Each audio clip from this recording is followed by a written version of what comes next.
Dear students, आज हम chapter 12 का लेक्चर 4 स्टार्ट करेंगे। इसमें हम 3 टॉपिक्स को कवर करेंगे। Number 1 electric flux. Electric flux क्या है, इसकी मैथमेटिकल फॉर्म क्या होती है और इसकी प्रॉपर्टीज़ क्या हैं। Number 2 electric flux through a surface enclosing charge. अगर किसी सरफेस के अंदर कोई सिंगल चार्ज मौजूद है तो उसकी वजह से जो इलेक्ट्रिक फ्लक्स प्रोड्यूस होगा उसको हम कैसे कैलकुलेट कर सकते हैं। And number third topic is Gauss's law. अगर किसी सरफेस के अंदर बहुत सारे चार्जेस मौजूद हों तो उनकी वजह से जो फ्लक्स प्रोड्यूस होगा उनको कैलकुलेट करने के लिए गाजेस लॉ यूज़ किया जाता है। सबसे पहले हम इलेक्ट्रिक फ्लक्स को डिफाइन करते हैं। Number of field lines passing through a certain area is known as electric flux. अगर किसी एरिया में से नंबर ऑफ लाइन ज़्यादा गुजर रही हो तो फ्लक्स ज़्यादा होगा, अगर नंबर ऑफ लाइन कम गुजर रही हो तो फ्लक्स कम होगा। और दूसरी डेफिनेशन जो कि मैथमेटिकल डेफिनेशन है उसको हम डिफाइन करते हैं। It is a dot product of electric field E and the vector area A, and it is denoted by a Greek letter phi. This E shows the electric flux. So it is a dot product of electric field intensity E and the vector area A as given in equation number 1, where E is the electric field intensity and A is the vector area. So equation 1 can be written as EA cos of theta, because E and A both are vector and theta is angle between E and A. If E and A are making angle theta, then this equation can be written as EA cos of theta. Electric flux की unit Newton metre square per coulomb होती है, और इसको हम इस definition ई एक cos of theta से लिख सकते हैं। इलेक्ट्रिक फील्ड की यूनिट होती है न्यूटन पर कूलम और एरिया की यूनिट है metre square. So it becomes newton metre square per coulomb. अब हम इलेक्ट्रिक फ्लक्स की मुख्तलिफ प्रॉपर्टीज़ को देखते हैं। केस 1 में हम देख रहे हैं कि यहाँ पे electric field intensity E and A both are parallel to each other and this area is held perpendicular to both E and A. E और A आपस में पैरेलल हैं, जबकि ये एरिया जो इलेक्ट्रिक फील्ड के सामने रखा गया परपेंडिकुलरली रखा गया। तो E और A आपस में एंगल 0 बना रही हैं, तो इनके दरमियान में एंगल 0 होगा और मैक्सिमम नंबर ऑफ लाइन इसके अंदर से पास हो जाएंगी, इसलिए हम कहते हैं कि flux is maximum in this case. दूसरे केस में हम देखते हैं कि जो इलेक्ट्रिक फील्ड इंटेंसिटी की डायरेक्शन है वो पैरेलल टू द सरफेस है और एरिया ऑफ द सरफेस जो ए है ये ई के साथ 90 डिग्री का एंगल बना रहा है। सो ई और A R making an angle of 90 degree, so electric flux will be 0, means it give us the minimum flux through the surface. Electric flux से मुतालिक दो सवाल पॉसिबल है। नंबर 1, इलेक्ट्रिक फ्लक्स को डिफाइन करें और इसकी एसआई यूनिट लिखें, और हम किसी भी सरफेस को इलेक्ट्रिक फील्ड के सामने किस तरह रख सकते हैं कि ये मैक्सिमम फ्लक्स दे या मिनिमम फ्लक्स दे या ज़ीरो फ्लक्स दे। जो डेफिनेशन हमने इलेक्ट्रिक फ्लक्स की पढ़ी है उसको हम आर्टिकल नंबर 12(6) पे अप्लाई करेंगे कि इलेक्ट्रिक फ्लक्स किसी भी सरफेस के अंदर अगर कोई चार्ज मौजूद है तो उससे बाहर आने वाला इलेक्ट्रिक फ्लक्स कैसे कैलकुलेट किया जाए। यहाँ पे आपको एक सरफेस दिखाया गया है जिसके अंदर प्लस क्यू चार्ज पड़ा हुआ है, इसकी वजह से इलेक्ट्रिक फील्ड इंटेंसिटी बाहर की तरफ है। हम इस सारे सरफेस को छोटे छोटे पैचेस में डिवाइड कर लेते हैं, क्योंकि हम इलेक्ट्रिक फ्लक्स की डेफिनेशन सिर्फ फ्लैट सरफेसेस पे अप्लाई कर सकते हैं, कर्व सरफेसेस पे नहीं अप्लाई कर सकते। जितने स्मॉल पैचेस होंगे उतना हमारे पास ई और ए आपस में पैरेलल होंगे और फ्लक्स जो है मैक्सिमम बाहर आएगा, और हम तमाम पैचेस का फ्लक्स कैलकुलेट कर लेंगे और तमाम पैचेस का फ्लक्स कैलकुलेट करने के बाद सब फ्लक्सेस को ऐड करके टोटल फ्लक्स कैलकुलेट कर लेंगे।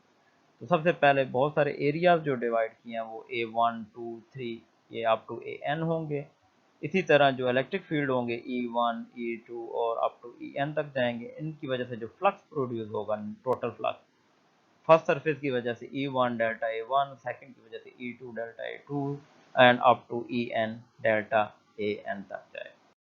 ये सरफेस स्फेरिकली सिमेट्रिक है और इलेक्ट्रिक फील्ड इंटेंसिटी हर तरफ एक जैसी होगी, किसी भी डायरेक्शन में लें तो हम इलेक्ट्रिक फील्ड इंटेंसिटी की वैल्यू को सेम ले सकते हैं. E1 will be equal to E2 and up to En, and we can write electric field due to a point charge as this: E is equal to 1 over 4 pi epsilon naught Q over R squared.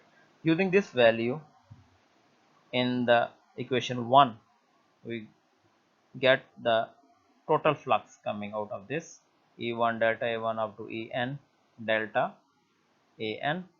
So E is common in all terms, so you can take as common factor, and all the areas are added, and this area give us the total spherical area of the surface, or we know that total spherical area of the surface is 4 pi r squared. Now using this we get the final expression as of electric flux coming out of the surface is q by epsilon naught. It is very important that it depends upon charge present inside the closed surface and the permittivity of free space. अगर हम एक irregular surface ले लें और उसके अंदर एक charge q place कर दें, तो जो फ्लक्स किसी इस सरफेस से बाहर आएगा वही फ्लक्स इरेगुलर शेप से भी बाहर आएगा. इसका मतलब है इरेगुलर शेप पे ऊपर फ्लक्स डिपेंड नहीं करता, so it is independent of the shape of the geometry. इस आर्टिकल से मुतालिक जो पॉसिबल क्वेश्चन है: नंबर 1, क्या इलेक्ट्रिक फ्लक्स शेप और ज्योमेट्री ऑफ द सरफेस पे डिपेंड करता है? और जो लॉन्ग क्वेश्चन पॉसिबल है कि आप इलेक्ट्रिक फ्लक्स को डिफाइन करें, इलेक्ट्रिक फ्लक्स किसी भी एनक्लोजिंग चार्ज सरफेस से जो फ्लक्स आ रहा है उसको कैलकुलेट करें, और show that the electric flux due to a point charge q placed at the center of the sphere is this.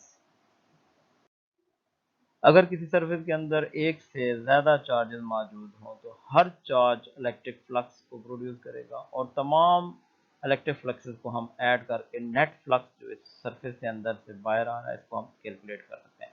इसके लिए गाउस ने एक कागज़ ला दिया जिसको हम पहले स्टेट करेंगे और उसके बाद इसको प्रूव करेंगे. This law states that total electric flux which is coming out of the surface is equal to the 1 over epsilon naught times the total charge enclosed on it. Mathematically it can be written as phi is equal to 1 over epsilon naught q. This q represents the total charge, which is sum of all q1, q2 and up to qn.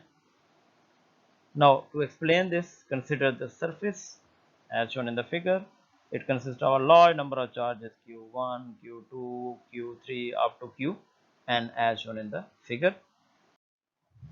q1 की वजह से जो flux produce होगा वो q1 bye epsilon not, q2 की वजह से जो फ्लक्स आएगा वो q2 bye epsilon not, q3 की वजह से आएगा q3 by epsilon not up to qn. And if we want to find total flux तो हम इन तमाम फ्लक्सेस को ऐड करेंगे और एक नेट फ्लक्स कैलकुलेट कर लेंगे जो कि q1, q2 और सम ऑफ ऑल दीज. यहाँ पे हम 1 ओवर एप्सिलॉन नॉट को कॉमन ले लेंगे और तमाम चार्जेस को ऐड अप कर लेंगे. ये आपको टोटल चार्ज देते हैं और हम टोटल चार्ज को Q, कैपिटल Q से रिप्रेजेंट करते हैं, जो कि हमने गाउस लॉ की स्टेटमेंट पढ़ी है. Q E is the flux coming out of the surface is equal to 1 by epsilon naught times the total charge enclosed. This is the mathematical statement of Gauss's law.